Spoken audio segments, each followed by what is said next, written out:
In today's video, we're going to look at just how bad personal savings rates are in America and just how much of an issue credit card debt really is. Let's dive into the numbers. Just how bad is personal savings rates?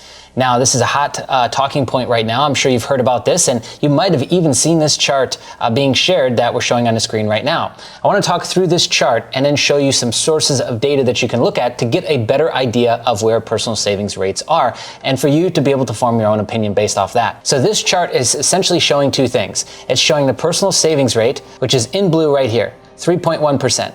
And this is old. The new data is out. We'll get to that in just a couple of minutes. And the consumer loan, credit cards, and other resolving plans. And again, this number here. Now, this data is correct. The issue with it is that, first off, this number right here is 720 billion, so it's not zero. And this is 3, so it's also not zero. So it immediately skews your reference point of what you're looking at. Next, it's only going back to 2019. Essentially, this data is all true and accurate. It's just the sample size that we're looking at is made to be skewed in a certain direction. So first off, let's look at personal savings rates and get a better idea going way back in time at what that's looking like right now. All right, so here we are. We're over on St. Louis Fred. This is the Fred data. It was actually just updated. So as of October of 2022, the savings rate is 2.3%. So it's down from 3.1% to 2.3% over 1 month. That is very concerning. And if we further dissect here, we can actually go all the way back to 1959.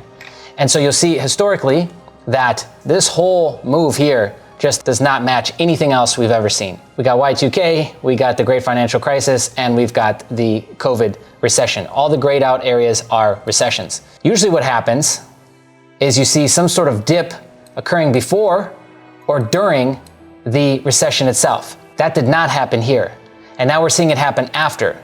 So it's very confusing because it's like, wait a second, this was supposed to be the recession. We saw this, which has never happened before, going up to, record high amounts of personal savings rates. And now we're almost at the lowest point. The only other lower point was July of 2005, which you see at 2.1%. So we're just about that low, which think about everything that was going on in 2004, 2005, and then compare it to today, the last couple years. I'm sure you'd agree, it's quite different. So this is cause of concern for a lot of people right now. Consumer credit for the month of October, remember this data is delayed, came in at $27 billion, which is down from the $32.2 billion that we saw in August, which was the second largest month on record in history. Now looking at revolving credit, that seems to have fallen pretty sharply, down to $10 billion for the month. If you look back in time, again, the COVID dip, then the subsequent reaction that occurred after everyone came out of lockup and after the world started opening up, we've never seen something happen like that ever before in history. That in and of itself is call for concern, but you can't deny that that will have some sort of effect on markets, on people, on things moving forward. And it would appear that the first reaction was nobody wanted to spend, nobody wanted to get new credit. And then all of a sudden it would appear that everyone wanted to get new credit, where we hit actual record high amounts of revolving credit being opened up in March of 2022. Next, let's look at non-revolving credit, which that would be anything classified as a mortgage, a personal loan, a student loan, things like that. For the month of October, it came in at $6.9 billion. Now that is down just a little bit, and you can see just earlier this year, we actually tied for the all-time high, the highest amount of non-revolving credit ever, which was during the Great Financial Crisis in 2006 to 2009 area. Now, Q3 as a whole, we saw an increase in both student loans and auto loans. So that's something to keep in mind. Now, it gets worse if you then look at real average weekly earnings going all the way back to 2007, and you can go back and find even earlier data, is average weekly earnings, they've been down since 2021. And so that becomes even more concerning because wages are down. We could actually layer in another piece to this, which would be jobs numbers, if you like to look at that data. But I like to look at the weekly earnings and income data instead. That data is showing us that it's down as well. And lastly, I want to show this chart before we move on, which is a better representation of what we were showing in the beginning of the video. We've got our zero line here to the left, which is for the personal savings rate. And then we've got our billions on the right, which it's showing the consumer credit outstanding, right, going up, and personal savings going down. This is similar to the trend that we saw before the Great Financial Crisis, which is, again, consumer credit was going up and personal savings rate going down. Next, we can look at household debt service payments as a percentage of disposable personal income. This is the household debt service ratio, DSR, is the ratio of total required household debt payments to total disposable income. And that was most recently updated in quarter 2 of 2022 at 9.57. Now, it'd be concerning if we saw this and see it roll over. We don't know yet because that data is delayed.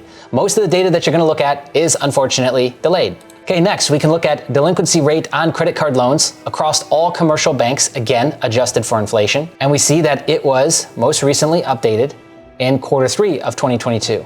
And so it went from 1.85, the last time I looked at this, in quarter 2 to 2.08. Now what would be concerning here is if we saw this. Lastly, I wanna give you 3 newer charts, additional charts that you could look at as well. And these were just added in September of 2022. Large bank consumer credit card balances, total balances. And we can seasonally adjust this if we wanted to, but you'll see this was last updated in quarter 2, 2022, and it's at 675 billion. So we're essentially similar point that we were at before the entire COVID thing happened. Again, if we were to just get rid of that, we start to see, a little bit of normalcy and a little bit of a trajectory here happening. Next, we could look at large bank consumer credit card balances 30 days or more past due. This was most recently updated in quarter 2, 2022, 1.08%. And this goes all the way back to 2013. So again, this gives you more insight. Lastly, large bank consumer credit card balances, share of accounts making the minimum payment. So this data is going back again all the way until quarter 3 of 2012. And what we see is most recently updated quarter 2, 2022, and it's at 8.11%. What you wouldn't want to see is this rollover in some sort of capacity because it seems very zigzaggy. So you wouldn't want to see that.